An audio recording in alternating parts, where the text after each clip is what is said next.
Il nous arrive souvent de nous dire qu'on va faire tout ce qu'on peut pour éviter des problèmes. Et on prend tellement de mesures, tellement de dispositions pour éviter des problèmes, pour être irréprochable, pour être parfait. Ça ne marche pas. Dieu appelle ça de l'orgueil. Il dit malheur à qui compte sur sa propre sagesse, malheur à qui se fie aux hommes, malheur à qui compte sur autre chose que Dieu. Il ne verra pas le bonheur arriver.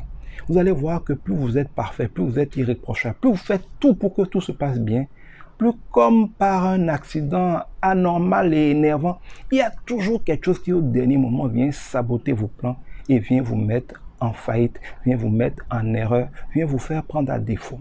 Pour une bonne raison. Dieu résiste aux orgueilleux.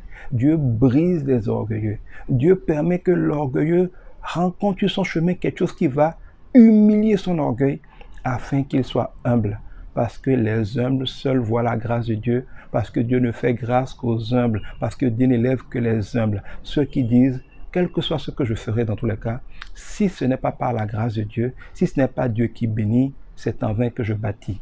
Ceux qui disent, s'il plaît à Dieu, mes efforts porteront des fruits. Ce que j'essaie de vous dire, c'est que le fait même de faire parfaitement les choses pour s'assurer que quoi qu'il advienne, tout va bien se passer, est un péché. C'est le péché de l'orgueil. Et beaucoup de nos échecs sont liés simplement au fait que Dieu nous brise, il nous fait échouer, comme pour nous dire, ah oui, tu croyais que sans moi, tu y arriverais vraiment, alors que j'ai dit que sans moi, tu ne peux rien faire. Combien de fois Dieu devra-t-il te prophétiser? Devra-t-il nous prophétiser par nos échecs que sans lui, nous ne pouvons rien faire? Tu peux être parfait, tu peux être irréprochable. Si tu veux démontrer, si tu veux y arriver, que tu te suffis à toi-même, Dieu créera toujours des imprévus dans ta vie pour humilier cet orgueil-là, afin que tu l'invoques, que lui seul te délivre et que tu lui rendes gloire. Ça ne veut pas dire qu'il ne faut rien faire, mais il ne faut rien faire sans savoir que rien n'est décisif si Dieu ne bénit. Tu peux ne rien avoir. Si Dieu bénit, tu auras de bons résultats. Fais de ton mieux tout simplement.